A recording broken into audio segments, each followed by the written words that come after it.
My channel কথার বৈচিত্র্য থেকে আপনাদের জন্য একটা শর্ট রেসিপি নিয়ে আসলাম। সেটা হচ্ছে কনডেন্স মিল্ক। এ পর্যায়ে আমি দুধ নিয়ে নিয়েছি 3 গ্লাস, আর সেই জন্য আমরা এর ভিতরে চিনি দিয়ে দিব 1 কাপ। এ পর্যায়ে আমি চিনি দিয়ে দিব 1.5 কাপ। প্রথমে 1 কাপ আমি দিয়েছি, আর দিব 1/2 কাপ।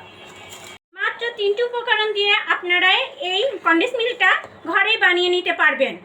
আমাদের এই কনডেন্স মিল্কটা বানাতে খুব বেশি হলেও 25 থেকে 30 মিনিট সময় লাগবে। আস্তে আস্তে নাড়তে হবে, তারপরে অর্ধেক বানিয়ে ফেলতে হবে দুধটাকে। গাইজ, আমাদের কনডেন্স মিল্কটা হয়ে গেছে। এই দেখুন কতটা পারফেক্ট হয়েছে। অল্প খরচে ঘরে বসে বানিয়ে ফেলুন এই কনডেন্স মিল্কটা। আপনারা এই কনডেন্স মিল্কটা 1 মাস সংরক্ষণ করে খেতে পারবেন। আর গাইজ, আপনাদের কাছে অনুরোধ, আমার চ্যানেলটাকে সাবস্ক্রাইব করবেন, আমার ভিডিওটাকে লাইক